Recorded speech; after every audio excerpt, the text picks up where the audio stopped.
Yo, what up, y'all, man? Listen, today I'm going to drop a new video, and we're gonna discuss the FICO score versus a Vantage score. Some people do not understand that these two score models are different. Now, these two score models, FICO and Vantage, have similarities, but they also have differences. So I want to give you guys some insight on both scoring models, focusing on some of the things that are similar, some of the things that are different, and what you really need to be focused on when it comes to getting approved for a loan, or how these actually particular scoring models affect your credit score, right? And what you pretty much need to know about it. So everybody heard about the FICO score, right?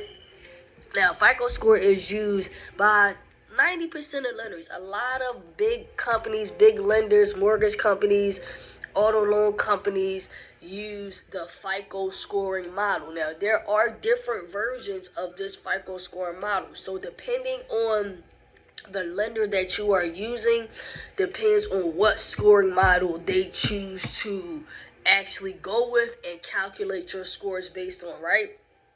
So now the Vantage score, which was actually created in 2006, which was later in the early 2000s, so that's almost 20 years ago. So that's still rather recent compared to the actual FICO scoring model, was used to create a more predictable and easy to read credit scoring model.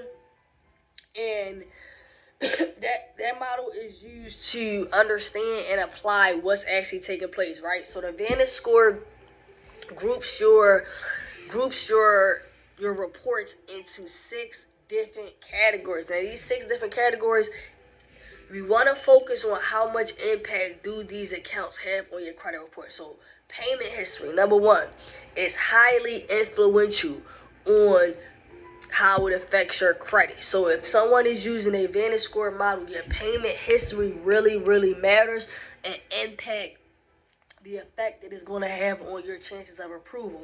Now, ages and type of credit is also has a very high impact as well. So age of credit is our history and how long we have been borrowing money for. So those two, payment history and age of credit, has a high impact when it comes to using the Vantage score model. Now, percentage of your credit limit. A percentage of your credit limit is also has a high impact, meaning how much credit are we using versus how much credit do we have. Now, our total balances in debt is pretty moderate, meaning that it does not have a high effect, but it does play some part into the decision making and how they're going to pretty much calculate your borrowing power and if they're going to give you a loan. Available credit limit does not have such as a high impact, right? So your available limit, when you go to get a mortgage, and I talk about this in other videos, when you go to get a mortgage and we talk about that DTI, which is your debt to income ratio, that plays a part in how much of a mortgage, or if you're going to even be approved for a mortgage, because they are basing that information, I'm still trying to get over a cold, but I'm still trying to give you guys, man, the information, because I know it's 2024. A lot of people want to get approved for property and things like that, man. I know a lot of people is looking to level up. So, with your total balances, it does not have as much as effect in your available credit. So your available credit is how much credit do I have available to me, right? Meaning, you can have a credit card. That credit card is $5,000, but you may still owe $4,000. It's not gonna have as much of an impact, right? Now, if we're looking at the FICO, we all know about the 5 factors of credit. You can go back into my video to actually see the 5 factors of credit. Now, FICO actually bases. Now, this is one of the biggest differences between Vantage and FICO, because FICO is basing their calculations on a percentage, and Vantage is just basing it more on an impact. So it's not necessarily percentage based, right? Now, we already discussed the 6 categories that Vantage score uses versus FICO, who have 5 main credit like I said, a lot of lenders use FICO. So if they are using FICO, and if you are looking at your FICO score, you are going to see your payment history, right, which counts for 35%, your payment history. How much on-time payments are you making? Your utilization, which is 30%. So when you hear people speak about 30%, only you stay under, use 30% of your credit, this is what people are referring to, your utilization. So if you have a credit card, for example, and that credit card has $1,000 limit, if you use $300, you are now at 30%. Your amount owed, right? So how much credit? So your length of credit history is 3. So we got payment history, we got amount owed, which is our utilization, and then we got length of credit history, which is 15%. Now 15% is our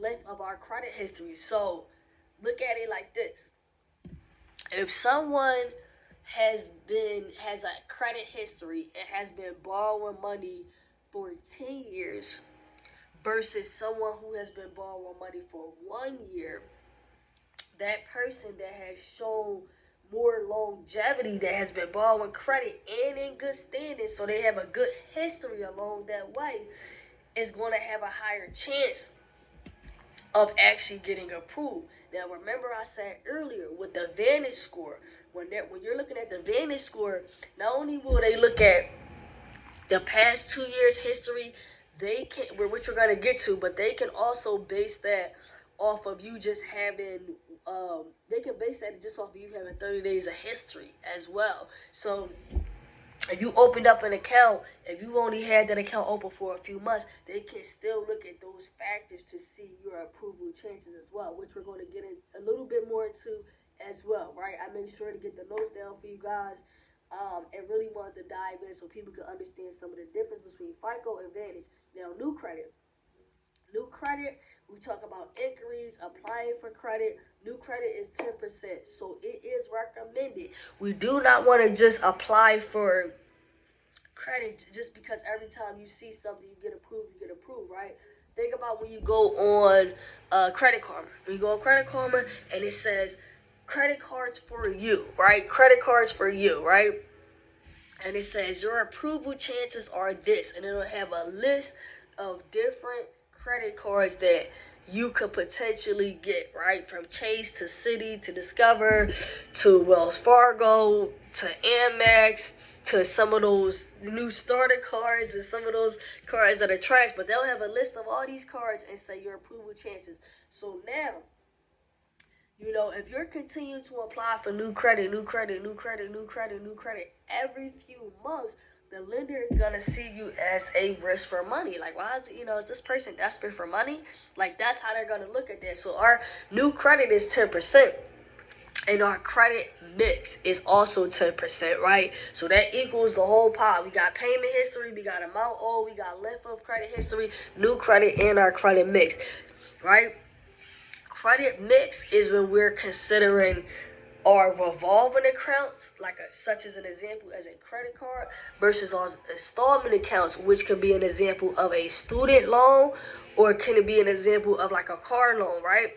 So when you have revolving credit, think of like a revolving door.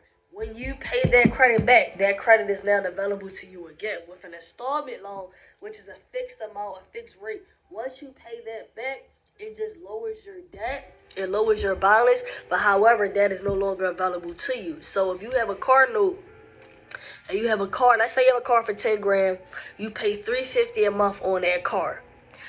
As you continue to pay that $350 a month, you are paying that balance down. However, you're not getting the 10 grand back. You're just continuing to pay that balance down, opposed to the exact opposite if you're using a credit card. When you pay that $100 back, you now have that $100 available to you. And this is why revolving credit can be dangerous.